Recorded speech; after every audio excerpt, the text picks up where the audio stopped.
Welcome to the July 11th, 2018 Income Millionaire Insider Update. Let's head right to the stock market reversal radar and check out what's going on.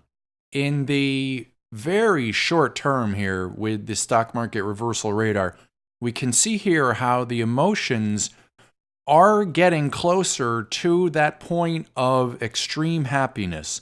And here's what makes me think, though, that we are not near the point, at least in the immediate term here, of a reversal in the stock market away from the happiness that we have had for the last week back towards a point of fear.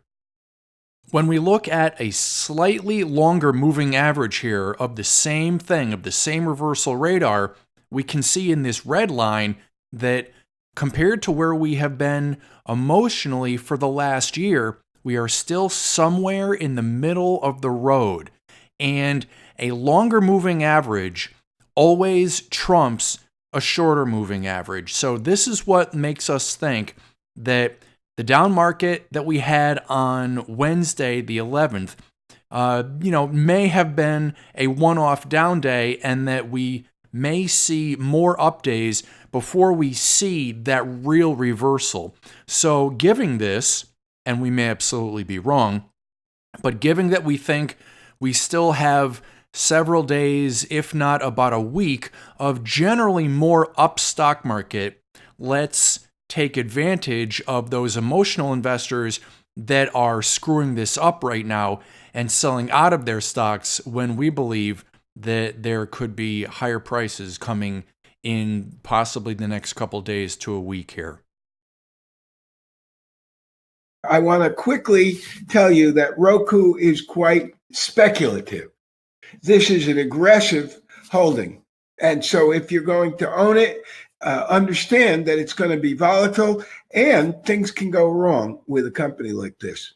But they're building a business that's based on the number of users, but they're also doing some great refinement. But Roku makes little hardware that you can buy at Best Buy that you can attach to your television, and it allows you to receive streaming like YouTube TV, Netflix, and Amazon Prime. But I will tell you that the advent of YouTube TV has changed this streaming. It's true that millennials have been cutting the cords for a long time, not wanting to spend the $250 to buy cable and DirecTV. The advent of YouTube TV, now that's not the same as YouTube. It's YouTube TV is the live streaming service. It comes with a DVR. It's got much more capacity than the DVR you get with DirecTV.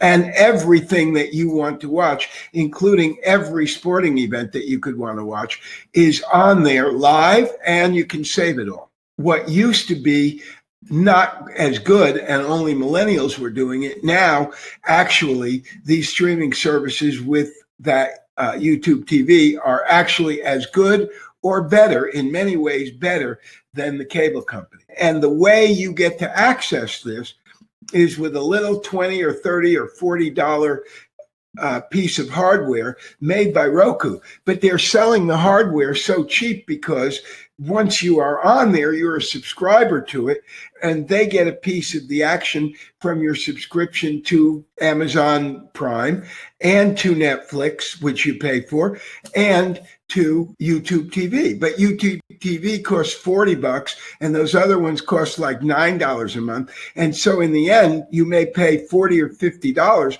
for what used to cost $200 to $250. And then you can also get it on your computer and listen to it as your car radio and air anything you want live, just like having satellite radio. So that's another $30 a month that you get rid of. By doing the streaming now, you get everything you had before, but you're getting it for at least $200 to $250 less. The number of people subscribing to Roku has risen 47%. Comcast and AT&T, which are the big boys, are basically flat and declining a little bit in the number of people subscribing to them. But it's getting close because Roku's in third place. They've got almost 22 million users. AT&T has 25 million. Comcast has 22 million. So basically, Roku is catching up, but Roku's subscribers are up almost 50% since last year. The other big boys are actually in decline. If you are wanting to try to get it cheaper, remember that Roku stock right now is up there at around 46. I'm looking to get it based on this line down here at about 39. If I sell a put option, a 39 put option for 1 month away, and if I sell it for the middle of August, that's 1/12 of the year, I'm able to get about $1.20 times 12. I'm making about 30% a year just for trying to buy the stock at 39. If it never comes down, I can just keep selling put options every month. And right now I'm doing that and making at the rate of about 30% a year. If it does come down, I get to buy the stock at 39. Sounds like a great deal to me either way. Awesome. So here's how we actually get that great deal. Here we are at the Roku options chain. We are looking at the August 17th, 2018 expiration. And with Roku stock currently trading at about $46 a share, we would love to buy it at only $39. So we're going to sell that $39 strike price put option, where we can instantly make anywhere between $119 and $128 per contract. If you'd like to sell more contracts and make more money, by all means, go ahead. To actually start this trade, we're going to click on the bid side of this, and it populates up top here. Again, when you're doing this at home, you're going to want to get the best price that you can, so you're going to put in a slightly higher price, somewhere between about 124, maybe even 125 bucks, and let it be and see if you get filled. But of course, for purposes of just showing you guys the clicks here, we're just going to sell it and instantly make 120 bucks. So we hit transmit. The box pops up and says, is this what you want to do? Yes, we want to sell one Roku August 17th, 2018, 39 strike put option, instantly making about 2.6%. And when we annualize this, we can do this almost 10 times a year. So annualized, this is making potentially here about 26% annually just for holding the cash that it takes to buy 100 underlying shares of Roku stock. So we'll hit transmit. And there we are. We just sold that Roku August 17th, 2018, 39 strike put and instantly made $121, nearly 2.6% with the click of a button. Doesn't get any easier than that. Next is Celgene. Now, this is a long and complex story. Celgene has been a favorite stock of mine for a long time. Look at how the stock came down.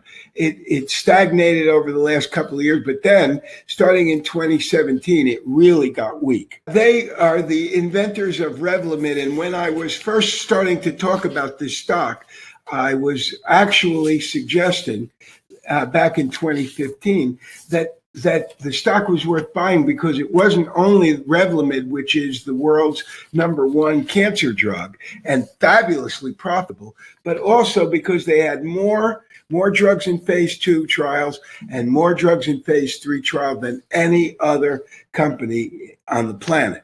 And so they were not only leading and extremely profitable, but they were also in the position of being likely to continue to be more profitable. Now, the stock is down a lot, but what people are not noticing is that the annual revenue of Celgene, while the stock has come down so much, the revenue has grown from $9 billion in 2016 to $13 billion just in the last 2 years. The stock is down 30% in that time.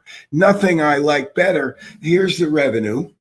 And you can see that even though the stock has come down severely, and I'm going to tell you why, And it was, I've mentioned it before, but I didn't really understand the full story. But now I'm going to give you the full story of what has happened. What's happening is that their revenue has never been cut off, but the company did, in order to make the acquisitions it has made, took on a great deal of debt. That was a concern, but that wouldn't have bothered anybody. What happened was Celgene actually acquired a couple of other companies. They had a lot of money that they were making with their Revlimid, and so they started to acquire companies. One of the acquisitions, they made two acquisitions out of the many acquisitions and out of the many drugs that they're developing. And one of them actually got a lot of publicity because it was expected to make a lot of money. They spent a lot of money on the acquisition, and then the FDA refused it, turned it down, and rejected it.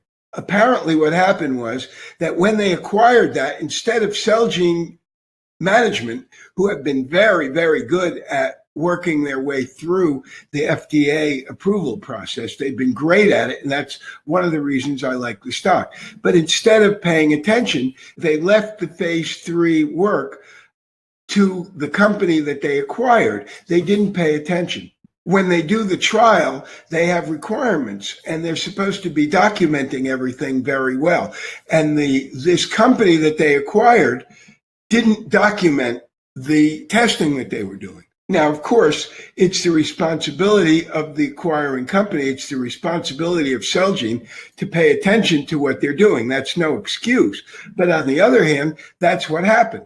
They did make a mistake. They didn't pay attention. And the Food and Drug Administration refused and turned down their testing, said it wasn't adequate. But people didn't realize that they weren't saying that the drug wasn't adequate. They were saying that the process of testing it wasn't adequate. While this may be humiliating, it doesn't mean that the drug isn't going to work. That's what I didn't realize, and that's what the world didn't really realize. Again, what people are missing is that Celgene's revenues have gone, during the time that the stock is down by 30%, revenues have gone from $9 billion to $13 billion. The stock, in my opinion, is worth owning. But let's use our brains and get a better deal here. Celgene currently selling for about $83 a share. We would love to buy it at $80 a share. And here's how we can do it. We go to the Celgene options chain. We're looking again at that August 17th, 2018 expiration, and we would love to be able to buy Celgene at $80 a share, again, currently trading at about $83. We can see here how we can instantly pull out anywhere between $169 and $167 per contract for selling this put option, so the spread here is very short, so let's go ahead and make some money, right? With the click of a button, we're making about 2% here per contract. We can do this about 10 times a year, so potentially here, just for holding the cash required to buy 100 shares of underlying Celgene stock, we can potentially make about 20% annualized.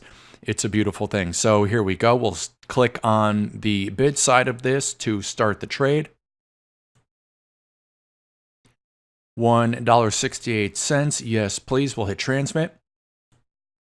Of course, the box pops up here. Yes, I would like to sell one Celgene August 17th, 2018, $80 put, and instantly pull about $168 out of the stock market, about 2% with the click of a button. So we hit transmit.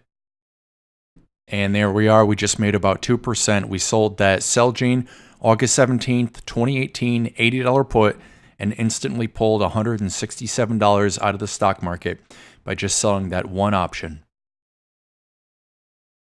As always, congratulations on getting our latest and greatest and our best ideas. As always, these are just ideas. This is not investment advice. If you need investment advice, by all means, please go get some. This has been the July 11th, 2018 installment of the Income Millionaire Insider, and we look forward to seeing you again.